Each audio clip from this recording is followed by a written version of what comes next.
ನಮಸ್ಕಾರ ಎಲ್ರಿಗೂ ಹೇಗಿದ್ದೀರಾ? ನಾನಂತೂ ತುಂಬಾ ಚೆನ್ನಾಗಿದ್ದೀನಿ ಅಂತ ಹೇಳ್ತಾ, ಇವಾಗಂತೂ ಮಾವಿನ ಹಣ್ಣಿನ ಸ್ಪೆಷಲ್. ಎಲ್ಲಿ ನೋಡಿದ್ರು ಮಾವಿನ ಹಣ್ಣು ತುಂಬಾನೇ ಬಿಟ್ಟಿದೆ. ಸೊ ಹಾಗಾಗಿ ಮಾವಿನ ಹಣ್ಣಿನ ಟೈಮಲ್ಲಿ ಈ ರೀತಿಯಾಗಿರುವಂತಹ ಮನೆಯಲ್ಲೇ ಈಸಿಯಾಗಿ ಮಾಡ್ಕೊಬೋದಾಗಿರುವಂತಹ ಕೆಲವೊಂದು ರೆಸಿಪಿಗಳನ್ನ ನಾನು ನಿಮ್ ಜೊತೆ ಶೇರ್ ಮಾಡ್ತಾ ಇದ್ದೀನಿ. ಸೊ ಮಿಸ್ ಮಾಡದೆ ಕೊನೆವರೆಗೂ ನೋಡಿ. ಹಾಗೆ ಇಷ್ಟ ಆಯ್ತು ಅಂದ್ರೆ ಲೈಕ್, ಶೇರ್ ಅಂಡ್ ಕಮೆಂಟ್ ಮಾಡೋದನ್ನ ಮರಿಬೇಡಿ. ಸೊ ಇವತ್ತು ನಾನು ಮಾಡ್ತಿರೋದೇನಪ್ಪಾ ಅಂದ್ರೆ ಮನೆಯಲ್ಲಿಯೇ ರುಚಿಯಾಗಿ ಮಾಡುವಂತಹ ಒಂದು ಐಸ್ ಕ್ರೀಮ್ ನಾನು ಮಾಡ್ತಾ ಇದ್ದೀನಿ. ಅದು ಮೂರೇ ಪದಾರ್ಥಗಳಿಂದ ಐಸ್ ಕ್ರೀಮ್‌ನ ಮಾಡ್ತಾ ಇದ್ದೀನಿ. ತುಂಬಾನೇ ಟೇಸ್ಟಿಯಾಗಿರುತ್ತೆ, ಹಾಗೆ ಸಖತ್ತಾಗಿರುತ್ತೆ. ಮಾಡ್ಲಿಕ್ಕೂ ಕೂಡ ತುಂಬಾನೇ ಕಡಿಮೆ ಸಮಯ ಬೇಕಾಗಿರುತ್ತೆ. ಸೊ ಮೊದಲನೇ ಸರಿ ಯಾರೆಲ್ಲ ನನ್ನ ಚಾನೆಲ್‌ನ ನೋಡ್ತಾ ಇದ್ದೀರಾ, ಸೊ ಪ್ಲೀಸ್ ನನ್ನ ಚಾನೆಲ್‌ಗೆ ಸಬ್ಸ್ಕ್ರೈಬ್ ಮಾಡ್ಕೊಂಡು ನೋಡಿ. ಹಾಗೆ ನಿಮ್ಮ ಅನಿಸಿಕೆ, ಅಭಿಪ್ರಾಯಗಳನ್ನು ಕೂಡ ಕಮೆಂಟ್ ಸೆಕ್ಷನ್‌ಲಿ ತಿಳಿಸೋದನ್ನ ಮರಿಬೇಡಿ. ಹಾಗೆ ನಿಮ್ಮ ಫ್ಯಾಮಿಲಿ ಅಂಡ್ ಫ್ರೆಂಡ್ಸ್‌ಗೂ ಕೂಡ ಶೇರ್ ಮಾಡಿ ಅಂತ ಹೇಳ್ತಾ, ಬನ್ನಿ ಇವತ್ತಿನ ವಿಡಿಯೋನ ಶುರು ಮಾಡೋಣ. ನಾನಿಲ್ಲಿ ಒಂದು 3ರಿಂದ 4 ಒಂದ್ ಸ್ವಲ್ಪ ದೊಡ್ಡದಾಗಿರುವಂತಹ ಮಾವಿನ ಹಣ್ಣನ್ನ ತಗೊಂಡಿದ್ದೀನಿ. ನೀವು ಐಸ್ ಕ್ರೀಮ್ ಮಾಡ್ಬೇಕು ಅಂತ ಇದ್ರೆ ಸ್ವಲ್ಪ ಚೆನ್ನಾಗಿ ಹಣ್ಣಾಗಿರುವಂತ ತಗೊಂಡ್ರೆ ಟೇಸ್ಟ್ ತುಂಬಾನೇ ಚೆನ್ನಾಗಿರುತ್ತೆ. ಆದಷ್ಟು ಹುಳಿ ಹಣ್ಣುಗಳನ್ನ ಬಿಟ್ಟು ಸಿಹಿಯಾಗಿರುವಂತ ಮಾವಿನ ಹಣ್ಣನ್ನ ತಗೊಳ್ಳಿ.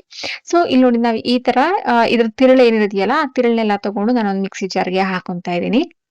ಸೊ ಇದು ತುಂಬಾ ಹಣ್ಣಾಗಿದೆ. ಬಟ್ ನಾವು ಐಸ್ ಕ್ರೀಮ್ ಮಾಡ್ಲಿಕ್ಕೆ ಸ್ವಲ್ಪ ಪಲ್ಪಿ ಆಗಿ ನಮ್ಗೆ ಸಿಗ್ಬೇಕು ಅಂತಂದ್ರೆ ತುಂಬಾನೇ ಚೆನ್ನಾಗಿರುವಂತಹ ಮಾವಿನ ಹಣ್ಣಿದು.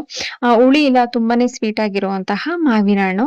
ಸೊ ಇದನ್ನ ಒಂದ್ ಮಿಕ್ಸಿ ಜಾರ್‌ಗೆ ಈ ರೀತಿ ಏನೆಲ್ಲ ತಿರುಳಿರುತ್ತಲ್ಲ ಅದೆಲ್ಲವನ್ನ ಕೂಡ ನಾನು ತಗೊಂಡು ಹಾಕೊಂತಾ ಇದೀನಿ. ಅದಾದ್ಮೇಲೆ ಒಂದು ಗ್ಲಾಸ್‌ನಷ್ಟು ಹಾಲನ್ನ ಹಾಕೊಂತಾ ಇದೀನಿ. ಸೊ ಹಾಲಿಗೆ ನಾನು ಆಲ್ಮೋಸ್ಟ್ ಕೆನೆ ಇರುವಂತಹ ಗಟ್ಟಿ ಹಾಲನ್ನ ನಾನು ಹಾಕೊಂತಿದೀನಿ. ಅದಾದ್ಮೇಲೆ ನಿಮ್ಗೆ ಎಷ್ಟು ಬೇಕೋ ಅಷ್ಟು ಸಕ್ಕರೆನ ಹಾಕಿ ಈ ರೀತಿ ಗ್ರೈಂಡ್ ಮಾಡ್ಕೊಂತಾ ಇದೀನಿ. ಸೊ ಅದಾದ್ಮೇಲೆ ಈ ರೀತಿ ಕಪ್ಪಲ್ಲಿ ಹಾಕೊಂತಾ ಇದೀನಿ. ಯಾವುದೇ ಮೋಲ್ಡ್ ಇರ್ಲೇಬೇಕು ಐಸ್ ಕ್ರೀಮ್ ಮಾಡ್ಲಿಕ್ಕೆ, ಈ ರೀತಿಯಾಗಿರುವಂತಹ ಅವಶ್ಯಕತೆ ಇಲ್ಲ. ನಮ್ಮ ಮನೆಯಲ್ಲಿ ಇರುವಂತಹ ಕೆಲವೊಂದು ಪಾತ್ರೆಗಳನ್ನ ಯೂಸ್ ಮಾಡಿನೂ ಕೂಡ ನಾವು ಐಸ್ ಕ್ರೀಮ್‌ನ ಮಾಡ್ಬೋದು. ಸೊ ಇವಾಗ ಇದಾದ್ಮೇಲೆ ನಿಮ್ಗೆ ಎಷ್ಟು ದೊಡ್ಡದಂದ್ರೆ ದೊಡ್ಡದು, ಇಲ್ಲ ಚಿಕ್ಕ ಕಪ್ಪಲ್ಲೂ ಮಾಡ್ಬೋದು. ಇಲ್ಲಾಂದ್ರೆ ಪ್ಲಾಸ್ಟಿಕ್ ಕಪ್ಪಲ್ಲೂ ಕೂಡ ನೀವು ಹಾಕ್ಬೋದು. ಅದಾದ್ಮೇಲೆ ಪ್ಲಾಸ್ಟಿಕ್ ಕಪ್‌ನ ಕಟ್ ಮಾಡ್ಬೇಕಾಗತ್ತೆ. ಸೊ ನಾನಿವಾಗ ಸ್ಟೀಲ್ ಕಪ್‌ನಲ್ಲೇ ಈ ರೀತಿ ಮಾವಿನ ಹಣ್ಣಿಂದು ಏನು ನಾನು ಗ್ರೈಂಡ್ ಮಾಡ್ಕೊಂಡಿದ್ನಲ್ಲ ಅದನ್ನ ಹಾಕ್ತಾ ಇದೀನಿ. ಸೊ ಇವಾಗ ಈ ರೀತಿ ಒಂದು ಕವರ್‌ನ ತಗೊಂಡು ಒಂದು ರಬ್ಬರ್ ಬ್ಯಾಂಡ್‌ನ ಹಾಕ್ತಾ ಇದ್ದೀನಿ. ಯಾಕೆ ಅಂತಂದ್ರೆ ನಾವು ಸ್ಟಿಕ್‌ನ ಹಾಕ್ಲಿಕ್ಕೆ ಯೂಸ್ ಆಗತ್ತೆ ಅಂತ ಹೇಳ್ಬಿಟ್ಟು. ಸೊ ಹಾಗಾಗಿ ಆ ಸ್ಟಿಕ್ ಹೋಲ್ಡ್ ಆಗ್ಲಿಕ್ಕೆ ಸ್ವಲ್ಪ ಸಪೋರ್ಟ್ ಬೇಕು ಅನ್ನೋಂತ ಕಾರಣಕ್ಕೆ ಈ ರೀತಿ ಒಂದು ರಬ್ಬರ್‌ನ ಹಾಕಿ ಅಲ್ಲಿ ಕವರ್‌ನ ಹಾಕ್ತಾ ಇದೀನಿ. ಸೊ ಅದಾದ್ಮೇಲೆ ಮೇಲ್ಗಡೆ ಇರುವಂತ ಸ್ವಲ್ಪ ಭಾಗನ ಕಟ್ ಮಾಡಿದ್ರೆ ಸಾಕು. ನಾವು ಈಸಿಯಾಗಿ ಅಲ್ಲಿ ಸ್ಟಿಕ್‌ನ ಸ್ಟಿಕ್ ಮಾಡ್ಬೋದು.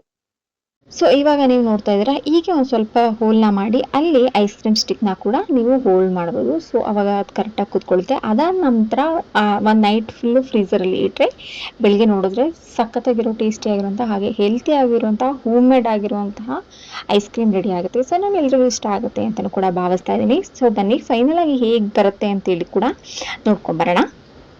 ಸೊ ಇಷ್ಟೇ, ಇದು ಫ್ರೀಸ್ ಮಾಡಿ ಆದಮೇಲೆ ನಾನು 8 ಅವರ್ಸ್ ಫ್ರೀಸ್ ಮಾಡಿದ್ದೀನಿ. ಅದಾದಮೇಲೆ ಈ ರೀತಿ ತೆಗೆದ್ಮೇಲೆ ಸ್ವಲ್ಪ ನಿಮಗೆ ಗಟ್ಟಿ ಅಂತ ಅನ್ನಿಸ್ಬೋದು.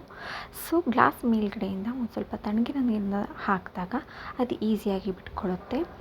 ಮತ್ತು ಟೇಸ್ಟು ಕೂಡ ತುಂಬಾ ಚೆನ್ನಾಗಿರುತ್ತೆ. ಈ ವಿಡಿಯೋ ಇಷ್ಟ ಆಯಿತು ಅಂತ ಭಾವಿಸ್ತಾ ಇದ್ದೀನಿ. ಇದೇ ರೀತಿಯ ವಿಡಿಯೋಗಳಿಗೋಸ್ಕರ ನನ್ನ ಚಾನಲ್ಗೆ ಸಬ್ಸ್ಕ್ರೈಬ್ ಮಾಡ್ಕೊಳ್ಳಿ ಅಂತ ಹೇಳ್ತಾ, ಮತ್ತೆ ಮುಂದಿನ ವಿಡಿಯೋದಲ್ಲಿ ಸಿಗ್ತೀನಿ ಅಂತ ಹೇಳ್ತಾ, ಯಾರೆಲ್ಲ ನಂಗೆ ಸಪೋರ್ಟ್ ಮಾಡ್ತಾಯಿದ್ರು ಅವರೆಲ್ಲರಿಗೂ ಕೂಡ ಥ್ಯಾಂಕ್ ಯು ಸೋ ಮಚ್. ಹೀಗೆ ಸಪೋರ್ಟ್ ಮಾಡ್ತಾಯಿರಿ. Thank you all.